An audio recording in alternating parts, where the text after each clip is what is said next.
It's David Turvey, Mhm. and I'm a 19-year-old film student at Columbia College Chicago as a sophomore. I'm doing a possible feature-length documentary on the Stacy Peterson case.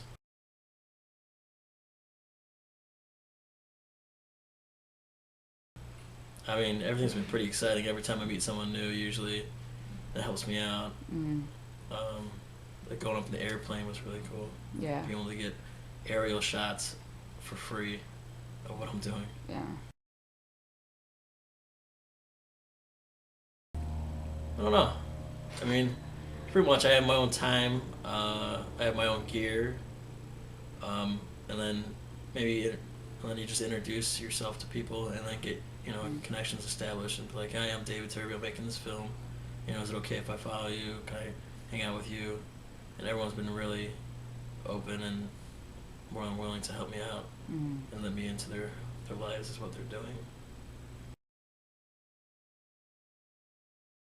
Whatever. Probably some of the emotions, the real raw story of this powerful story. I think maybe not doesn't come across.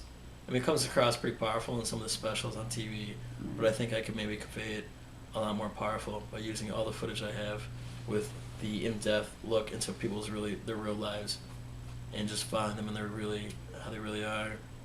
Not to say they're bad or good. I mean, what they say are good or bad, but there's so much more you can get doing a documentary film and just following people, because people eventually get used to me and get used to my camera and more comfortable and be real.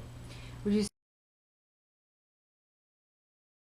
Here and there, it was a huge learning experience. Like now I know so much about like news.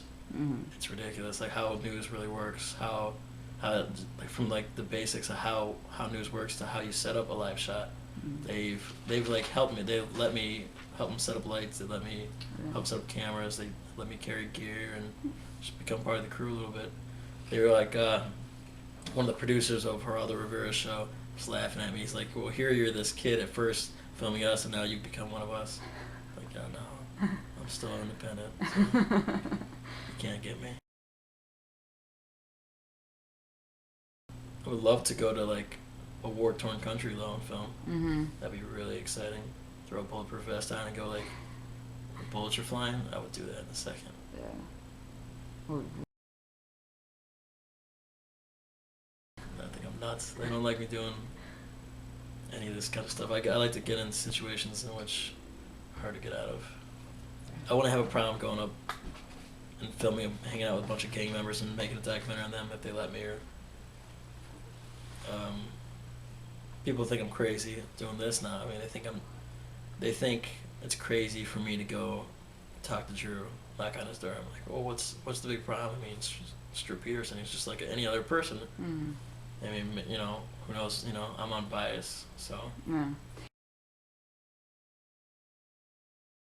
I'm everywhere. I'm in everyone's lifestyle. I see everyone's lifestyle. I can live it if I want to, as I follow people with my camera. And that's what's great about doing a documentary. It's like I can see everything, from the most dangerous things to the nicest thing, everything. Yeah. And making documentaries, it's just amazing. Like I've hung out with homeless people in Chicago and filmed them. Like I'll walk around and follow homeless people, introduce myself, and just talk to a homeless person. Something you, like a business guy walking in a suit in Chicago, wouldn't do. He would never stop and say, "Hey, what's going on? Why are you homeless?" He wouldn't even give him a second look. He wouldn't even give him any money. But when you give someone a time and like a second to tell their story, it's just amazing.